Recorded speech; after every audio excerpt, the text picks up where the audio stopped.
who is going to be reading a piece by a dear friend of the family, Anita Tuckman.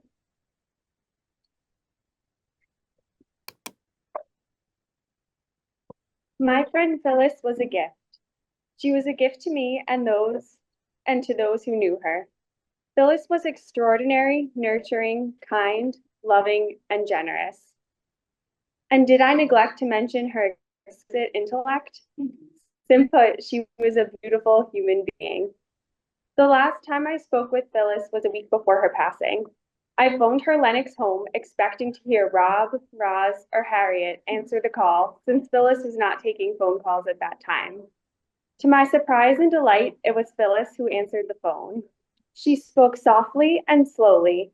I began to tell her about a children's storybook that I wrote with my granddaughter Emily, which was being published. And suddenly a transformation occurred. It was a eureka moment. Phyllis became engaged, speaking in her normal voice. She was gleeful and happy, lauding me, lavishing me with praise for my achievement. And then she told me how proud she was. Recording in progress. This was the essence of her being, her true self bursting forth and would not be denied. I will treasure this memory as I always treasured my friend Phyllis.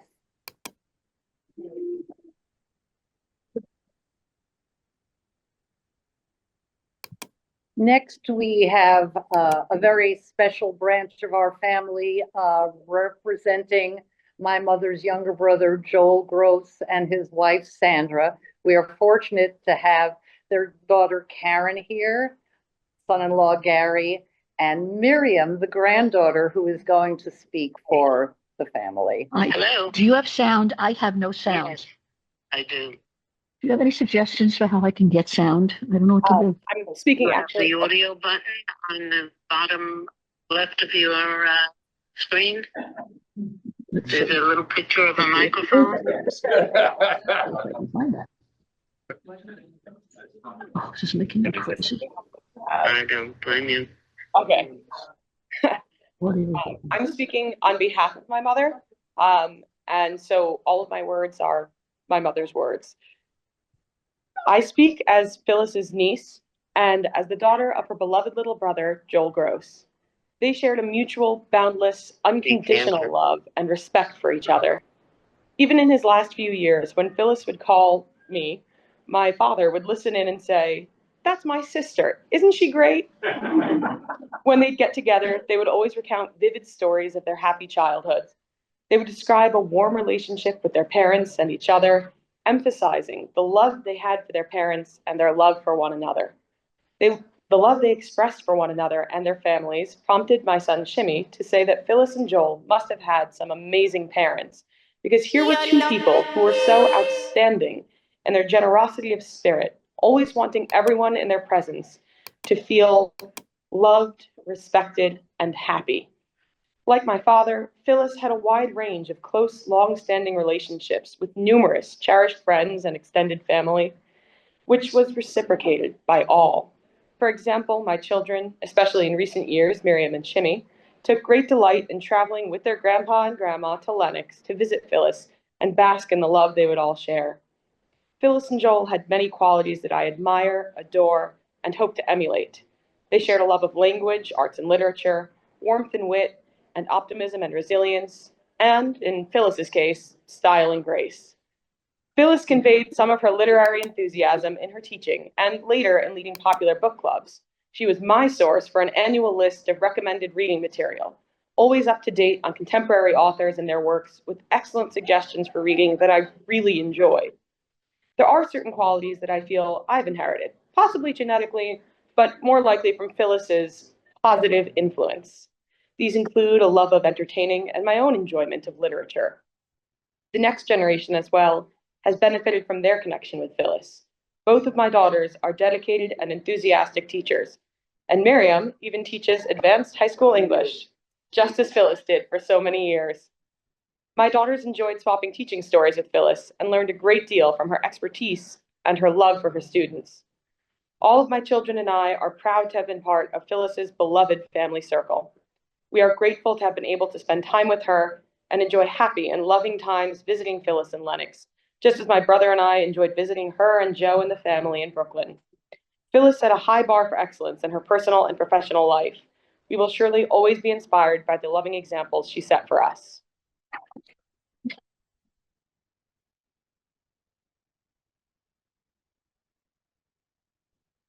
Thank you. We probably should hold the applause to the end because we have plenty of people. I realize I did not introduce myself. I'm Roz Jaffe, Phyllis and Joe's oldest. I'm going to read a piece from a dear family friend, Sue Gorham. The Gorhams, Sue and Howard went back to my dad's childhood. Sue and Howard were part of our family. And Sue is in Charlottesville, Virginia. She writes, though, I met Phyllis 70 years ago. Joe and my husband Howard had already been friends since childhood. In many ways, Phyllis became the sister I never had. Roz, Rob, and Harriet, I love you with all my heart. We're all left with wonderful memories of a loving, caring, brilliant human being who always put her family first. Next, we're going to hear from Aurora DeMarco, Phyllis's daughter-in-law and mother of grandchildren, Angelica and Ani.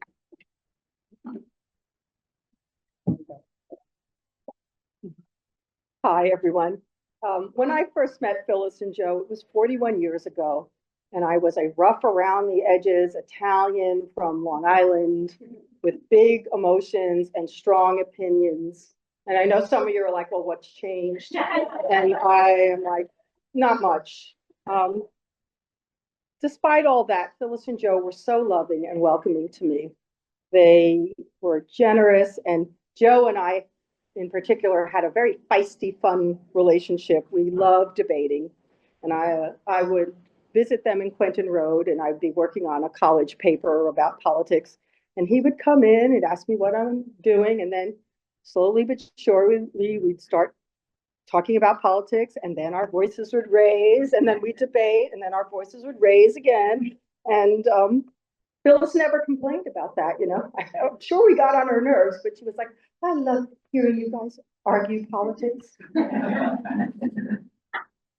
But Phyllis was a wonderful storyteller. I loved hearing her stories about her childhood.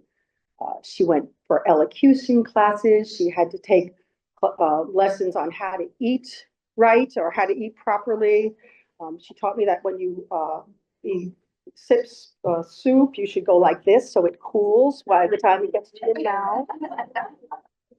But she also really loved her brother Joel, and I liked Joel a lot too.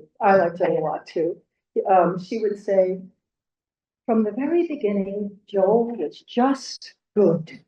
And then she would tell a story about how when she was angry at her parents, she would threaten to run away from home. So she'd pack her bags, and then Joel would start to cry, and she would say, I'm staying for Joel. But Phyllis and I share a special bond because we both had immigrant mothers who escaped hard lives, and both our mothers died suddenly of a heart attack. So we really kind of understood each other in that way. She had a wonderful story about her mother. She said that she had run into someone that she was mad at, and in that moment she had to decide whether to hold on to the grudge or let it go. And what she heard was Nanny Sarah's voice in her head saying, be a mensch, Phyllis, be a mensch. But if I had to choose an archetype for Phyllis, I would choose the hero. I would say she was motivated by compassion and kindness, and she wanted to build a world filled with harmony.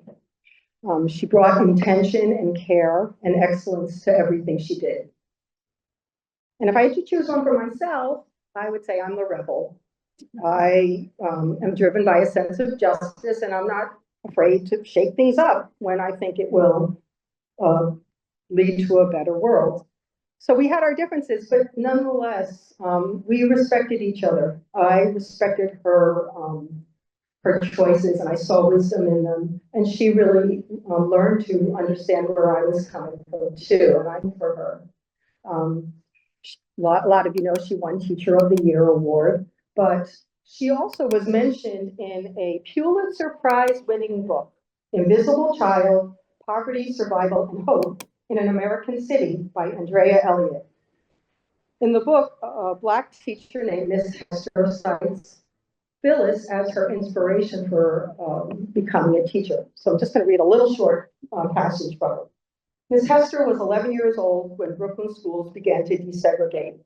She enrolled in one of the first school busing programs, leaving Bed-Stuy every morning for the Brooklyn neighborhood of Midwood, where white boys chased after her, spitting and yelling, "Get out of our neighborhood."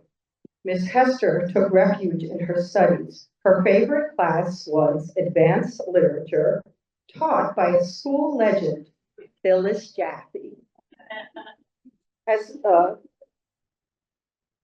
I loved her vocabulary, Miss Hester said. She was so aggravated by everything you wrote.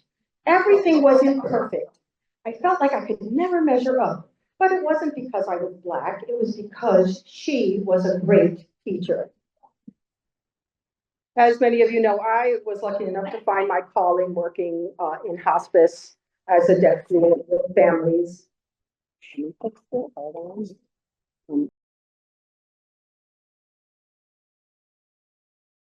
Often it isn't easy.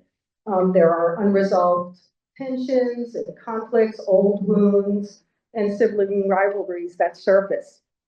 But it was just so wonderful to see Rob and Roz and Harriet work together so beautifully and care for Phyllis, but also care for one another. And I know that must have meant something so powerful for Phyllis. And I hope my kids are the same. So, and finally, I got to address the beloved grandchildren, Julia, Owen, Bonnie, Angelica.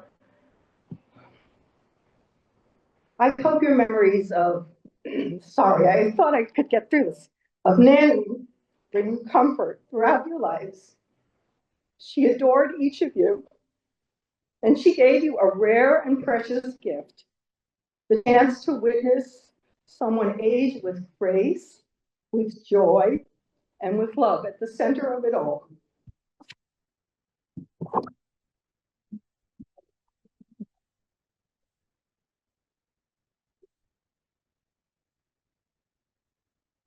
Thank you, Aurora. I'm going to read a piece from Phyllis's dear friend, Adrian Silverstein, who is in Sarasota right now. Phyllis was my closest friend later in life. Our friendship grew in Sarasota at our apartments in Pelican Cove, shortly after both our husbands passed away. There was a closeness that we felt that was very special without ever talking about it. She would often say, "You're the sister I never had." And I felt the same way. There were things I could tell her that I needed to share and could never tell anyone else.